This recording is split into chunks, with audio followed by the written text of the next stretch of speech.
Hello talented home maker, स्वागत है आपका आपके अपने अड्डे पे। तो लीजिए, हाजिर हो गई हूँ मैं आपके सामने, आपके खुद के अड्डे पे। अब आप सोच रहे होंगे कि आ तो गई, बट ये चेहरे पे क्या है। तो इतना तो आपको मैनेज करना पड़ेगा, इतना आप मैनेज कर लें। आप बताइए कौन हूँ मैं, बताइए। तो मैं हूँ आप सबकी विनोद। क्या बोला आपने? विनोद एक मेल है? आपको कैसे पता? तो चलिए ठीक है, मैं हूँ विनोदिनी। यानी कि विनोद अगर एक मेल है तो मैं हूँ विनोदिनी, उसका फीमेल वर्जन। अब आप कहेंगे मैं तो बस ऐसे ही कुछ भी। तो आप बताइए कि विनोद का मतलब क्या होता है। तो विनोद का मतलब होता है हंसी, खुशी, या वो सारी बातें जो आपको गुदगुदाए, आपको हंसाए। तो मैं क्यों नहीं हो सकती विनोदिनी? क्योंकि हम सब के अंदर एक विनोद है। आप भी हैं विनोद, मैं भी हूँ विनोद, हम सब तो हैं विनोद। एक बात बताइए, मैंने देखा है, चाहे आप 1 साल के हों, या आप 20 साल के हों, या आप 50 साल के हों, या आप 90 साल के बिल्कुल बूढ़े हों, फिर भी आपको हक है ना विनोद पाने का, यानी कि खुशी पाने की। और उसका ज़रिया चाहे जो भी हो, बट हम सब भटक रहे हैं उस खुशी की तलाश में, उस विनोद की तलाश में। तो बस इस खुशी का ज़रिया उस विनोद ने पा लिया, और हाथ के हाथ उसने ये ज़रिया लाखों करोड़ों लोगों तक पहुंचा दिया। यानी कि पिछले हफ्ते 20 दिन से हम सब पड़े हैं ना पीछे उस विनोद के, जबकि हमारे खुद के अंदर ही विनोद है और हम उसे ही नहीं ढूंढ पा रहे हैं। और हम लगे पड़े हैं कि ये विनोद कौन है, ये विनोद कौन है। और इसी बातों बातों में हम सब ने एक खुशी का ज़रिया ढूंढ लिया, बस मिल गया हम सबको विनोद। तो अब हम अपने अंदर के विनोद को कैसे पाएं, इसके लिए मैं आपको तरीके बताती हूँ, जिससे कि हमें कहीं बाहर भटकने की ज़रूरत ही नहीं है। हम अपने अंदर ही अपने विनोद को पा लेंगे और हम खुद बन जाएंगे अपने विनोद। तो पहला पॉइंट है कि आप अपने किसी पुराने शौक़ को जगाइए। आप याद करिए कि बचपन में आपकी कुछ हॉबी हुआ करती थी। किसी को डांस करने की हॉबी थी, किसी को म्यूज़िक पसंद था, किसी को पेंटिंग करना पसंद था, किसी को बातें करना पसंद था। तो आप इस एज में, चाहे आपकी उम्र कोई भी हो, आप अपनी उस खुशी को वापस लाइए ज़िंदगी में। यानी कि अपनी उस हॉबी को फिर से रीजनरेट कीजिए। अगर आपको डांस करना पसंद हो तो आपकी उम्र चाहे जो भी हो, आपका प्रोफेशन चाहे जो भी हो, आप डांस करिए। आप म्यूज़िक गाइए, गाना गाइए। आप वाद्य यंत्र बजाते हो तो वो बजाइए। आप पेंटिंग कर सकते हैं, आप कुकिंग कर सकते हैं। और यकीन मानिए कि आप अपनी पुरानी हॉबी को करते समय आप इतने खुश होते हैं कि बस वही पल होता है जब आप अपने विनोद को पा लेते हैं, यानी इतनी खुशी को पा लेते हैं। तो मिल गया ना आपको अपना विनोद। अब चलिए दूसरे टॉपिक पे आते हैं कि आप फिट रहना सीखिए, यानी कि आप खुद को फिट रखिए।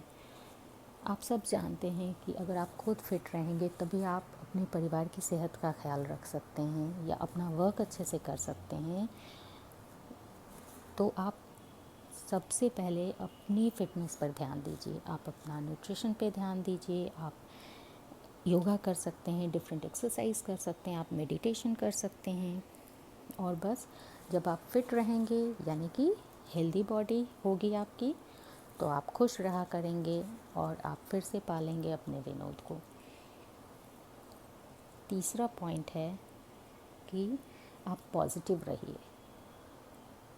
तो इस कोरोना टाइम में जब हम कहीं आ जा नहीं सकते हैं, यहाँ तक कि हम ऑफ़िस भी नहीं जा सकते, यानी कि हम वर्क फ्रॉम होम हैं, तो जाहिर सी बात है कि 24 घंटे में आपको कभी ना कभी नेगेटिविटी तो आती ही आती होगी।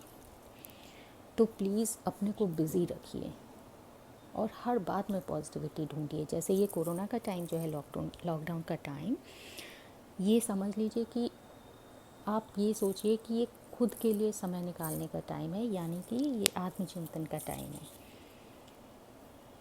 खुद के बारे में सोचने का, खुद को वक्त देने का टाइम है। तो कुछ टाइम निकालिए खुद के लिए और ख़ुद को दीजिए, तो निश्चित ही आपके अंदर पॉजिटिविटी आएगी और आप खुशी पाएंगे और आप अपने विनोद को पालेंगे। तो आ गया फिर से वही विनोद। अब चौथा पॉइंट है कि कुछ नया ट्राई करिए। अब देखिए, इंसान ताउम्र कुछ न कुछ नया सीख सकता है, यानी कि इंसान को सीखने की कोई उम्र नहीं होती, बस आपके ठानने भर की देर है और बस अगले ही पल आप स्टार्ट कर सकते हैं। किसी भी उम्र में कुछ भी सीख सकते हैं आप। मैंने तो इतने लोगों को देखा है जो शायद 50 के बाद भी वो माउंटेनियर बन गए, वो स्विमिंग सीख रहे हैं, कोई म्यूज़िक में पहला हाथ आजमा रहा है 50s में जाके। तो अब आप मुझे ही ले लीजिए, मैंने अपनी लाइफ में हमेशा कुछ ना कुछ नया सीखने की कोशिश की। वैसे कई बार मैं फ़ेल भी हो गई, क्योंकि जब बिना इंटरेस्ट के कोई काम करते हैं तो उसमें फेलियर ही मिलता है, जाहिर सी बात है।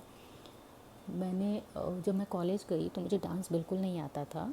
तो जब मेरी रैगिंग हुआ करते थे तो मुझे डांस करने को कहा करते थे सीनियर्स, बट मैं कभी भी डांस नहीं करती थी क्योंकि मुझे डांस आता ही नहीं था। इसके अलावा शादियों में मैं जाती हूँ तो भी मैं कभी डांस में पार्टिसिपेट नहीं करती, क्योंकि मुझे लगता है मुझे डांस नहीं आता। तो मैंने डांस एकेडमी ज्वाइन किया और मैंने सोचा मैं डांस सीखूँगी, बट मैं उसमें फ़ेल हो गई क्योंकि मेरे से तो बिल्कुल डांस होता ही नहीं था।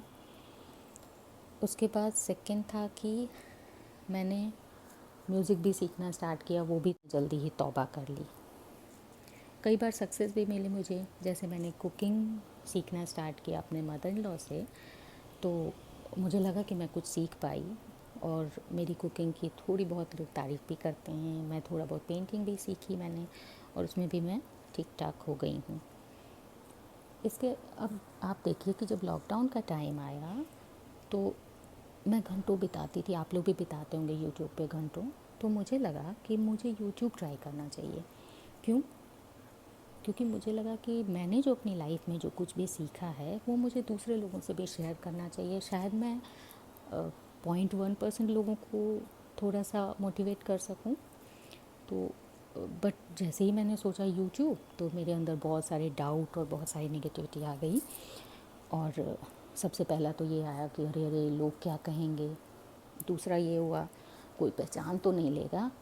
तीसरा था कैमरा कैसे फेस करूँगी, ये मेरे लाइफ का बहुत बड़ा हर्डल है। मैं कैमरा फेसिंग नहीं हूँ, मैं कैमरा फ्रेंडली नहीं हूँ।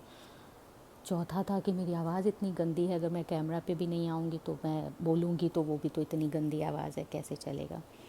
और मेरे केस में पांचवा एक प्राइवेसी और सिक्योरिटी का भी इशू था, जो बात की बात है। तो फाइनली मैंने एक रास्ता निकाला और मैंने सोचा करना तो है ही यार, चाहे जो कुछ भी हो जाए करूँगी तो है ही। तो मैंने ये रास्ता निकाला कि मैंने कुकिंग वीडियोस डाले। पता है ये बहुत मुश्किल है, आप लोगों को लग रहा होगा, क्योंकि मुझे किसी को कुछ बताना भी नहीं था, यहाँ तक कि मेरी फैमिली को भी मुझे नहीं बताना था। मुझे किसी भी सोशल प्लेटफॉर्म पे शेयर भी नहीं करनी थी अपने यूट्यूब चैनल के बारे में या उसके लिंक को। तो फिर भी मैंने कहा कि नहीं, मुझे हार नहीं माननी है और मुझे अपने दम पे कुछ करके दिखाना है, मुझे किसी की हेल्प नहीं लेनी है। तो बस मैंने सोचा, मैंने एक चैनल बनाया, उसी पल मैंने उस चैनल का नाम सोचा और ये विदिन अ मिनट की बात है, आप यकीन मानिए। मैंने अपने मोबाइल पे एक एडिटिंग सॉफ्टवेयर डाला, मैंने अपना मोबाइल उठाया, सॉरी कैमरा मेरे पास है बट फिर भी मैं मोबाइल से ज़्यादा कन्वीनियंट होता है मुझे, तो मैंने मोबाइल उठाया और विदिन अ डे मैं स्टार्ट हो गई। मैंने स्टार्ट किया, मैंने वीडियो बनाया, मैंने एडिटिंग की और मैं सच बताऊं, मुझे वीडियो बनाने से ज़्यादा मज़ा एडिटिंग करने में आने लगा। और मुझे इतना मज़ा आया एडिटिंग करने में कि अभी मैं वीडियो बनाना एक सेकेंडरी चीज़ है, मुझे एडिटिंग करने में बहुत मज़ा आने लगा। और अभी तक मेरे हस्बैंड या मेरे बच्चे जानते भी नहीं हैं कि टैलेंटेड होम मेकर्स है कौन। आज शायद ये पीछे का सेटअप जो है ये मेरे लिविंग रूम का है। अगर कभी खुदा ना खास्ता मेरे फैमिली के लोग ये वीडियो देख लेंगे तो उनको समझ में आ जाएगा ये तो हमारे लिविंग रूम का है, बट मैं कोशिश करूँगी कि वो ना देख पाएँ। और बस मैं स्टार्ट हो गई, मैंने वीडियो डालना शुरू कर दिया। कभी कभी कोई आता था किचन में तो देखता था, तो मैं आपको बताऊं, मैंने अपने जूसर पे अपना मोबाइल रख के फिर मैंने कुकिंग वीडियोस बनाए। बहुत गंदी आ रही है मुझे पता है, बट मैनेज करिए आप लोग, क्योंकि ये मेरा शौक़ है। और उसके बाद मैं धीरे धीरे ग्रो कर रही हूँ, मुझे खुशी मिल रही है कि मैं अपने बलबूते पे कुछ कर पा रही हूँ।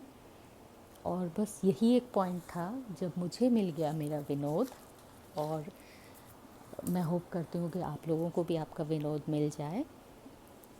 तो चलिए, मैंने तो अपना विनोद ढूंढ लिया, अब आपकी बारी है, आप ढूंढिए अपना विनोद। वैसे बातें तो बहुत सारी हैं आपसे करने को, बट न्यू यूट्यूबर हूँ तो आपको बोर करने का मेरा कोई इरादा नहीं है या मेरा हक नहीं बनता है। इसलिए अब आपकी विनोदनी करती है आपसे bye bye. Hope you all like it, so please comment ज़रूर करें जिससे मैं भी थोड़ी सी मोटिवेट हो जाऊं। और हाँ, आप सब गेस कर सकते हैं मेरी आइडेंटिटी के बारे में, मेरी एज के बारे में, मेरे नाम के बारे में, और कमेंट ज़रूर करिएगा। तब तक के लिए बाय बाय।